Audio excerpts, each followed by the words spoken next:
Some influencers become so famous that they start getting offered huge roles in TV or film. However, you'd be surprised to learn that a lot of influencers actually decide to turn down these life-changing opportunities.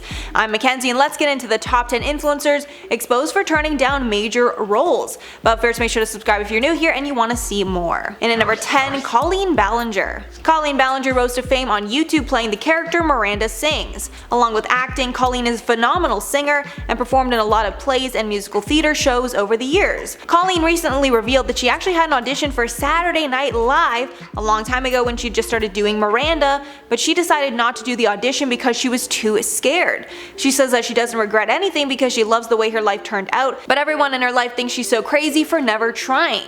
She revealed that she also auditioned for shows like Glee, Hacks, and The Voice. She says that she turned down a lot of audition requests because she doesn't want to embarrass herself if she doesn't think she'll get the role. And at number 9, Andre Turbea. YouTuber Andre Turbea exposed in a 2018 YouTube video why he decided to turn down an offer to work with Kylie Jenner. At first, you might think he's crazy to turn down working with one of the most famous people in the entire world right now. However, he gives a good reason in the video as to why.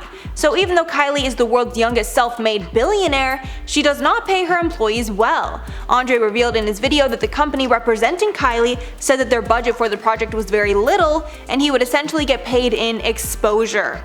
Andre said he knew taking the deal would not be worth it, and the exposure he got would be hardly anything compared to the time and effort that the content would take to make. And at number 8, Bretman Rock. Bretman Rock revealed a big secret while he was a guest on the BFFs podcast. Apparently, Logan Paul invited him to be a guest on the Impulsive podcast, however Bretman declined, citing Logan's past homophobic behavior.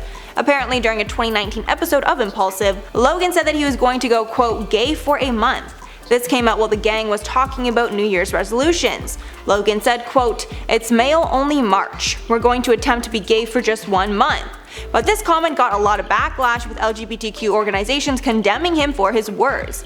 Logan ended up apologizing at the time, but Bretman still did not feel he wanted to accept the invitation. And at number 7, Charli and Dixie D'Amelio. The internet was shocked when Netflix revealed that they were releasing a reality series starring the TikTok stars that are living in the Hype House. The show is going to follow the internet's biggest stars and give an inside look into what being a TikTok influencer is really like. The show will feature Cover Annan, Nikita Dragon, Sienna Mae Gomez, Chase Hudson, Larry Merritt, Thomas Petru, Alex Warren, and Jack Wright, the current members of the Hype House.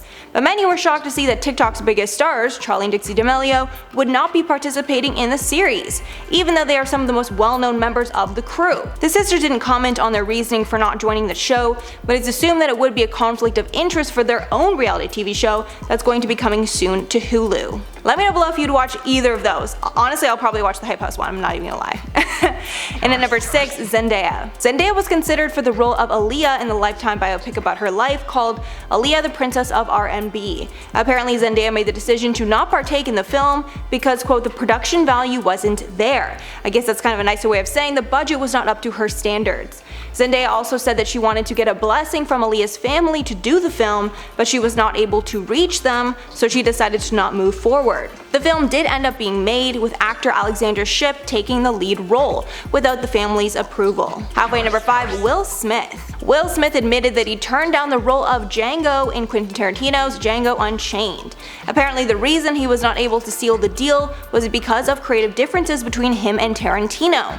When speaking about the role, Smith said, quote, "I wanted to make that movie so badly, but I felt the only way was it had to be a love story, not a vengeance story. I just couldn't connect to violence being the answer. Love had to be the answer," Smith explained. And honestly, it's really great to see that Will Smith has such amazing values and he won't compromise them for a paycheck. And at number 4, Will Smith again. I know I just did Will Smith, but I want to talk about a second film that he turned down, The Matrix. Will actually described the story in a video he uploaded to YouTube. He started off saying that he had just finished filming Independence Day when The Matrix was offered to him, but he said he couldn't do another sci-fi film because he didn't want to be known as the, quote, alien guy. Although he broke that rule later when Steven Spielberg begged him to film Men in Black. Instead of filming The Matrix, Will decided to film a movie called Wild Wild West, which did not get rave reviews. Will says he of course regretted not doing the movie, but he believes it all worked out for the best and that Keanu Reeves was the perfect person for the role. And at number 3, Zac Efron. Zac Efron decided to turn down the role of Ren in Footloose, and apparently it has a lot to do with Disney's High School Musical. It seemed that following his breakout role on High School Musical, Zac made it a rule to never do a musical again, so he could rebrand himself outside of Disney.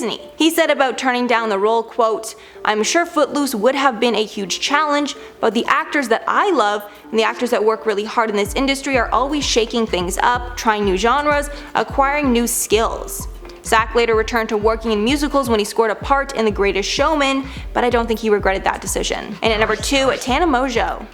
In a Storytime video from 2017, Tana alleged that ABC's The Bachelorette offered Tana the leading role in the series. Apparently they wanted to seal the deal so badly that they offered to pay her $1 million up front. Apparently she was in touch with a casting director for the Dr. Phil show, and when the casting director moved to ABC, they felt that Tana was the perfect fit for the show.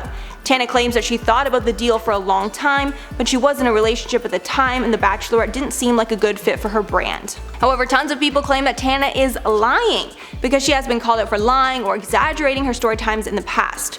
A big point of contention is that all the Bachelorette contestants have to be over 21 years old, and Tana was only 19 when she allegedly got the offer. Let me know your thoughts on that one below. And finally, number 1, Liz Gillies. So Liz didn't turn down a role in a movie or TV show, but rather an invitation to one of her best friends' weddings.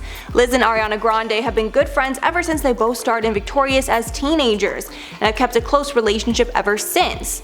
That's why fans were disappointed to see that Liz didn't attend Ariana's secret wedding to Dalton Gomez. Fans speculated as to whether Liz was even invited.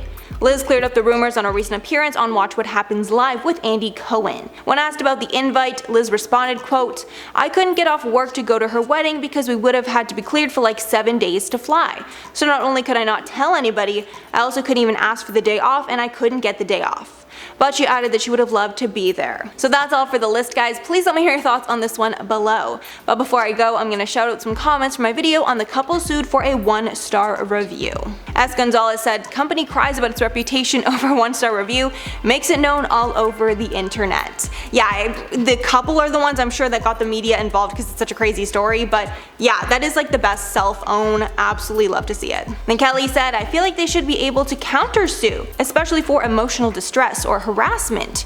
Either way, super dumb on the company's part. Should have tried to correct the matter in a peaceful way. Could have turned the 1-star review into a 3 or 4-star review."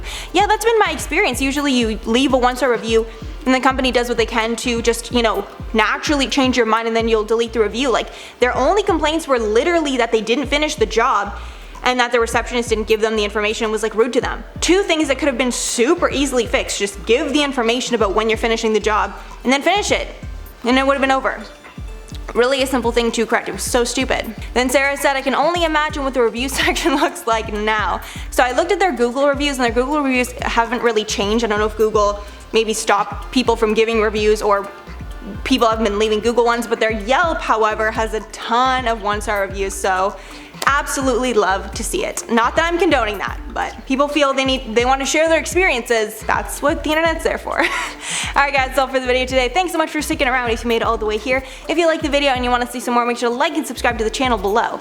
I've been your host, Mackenzie Smith. Make sure to check us out on social media and I'll catch you all in the next one.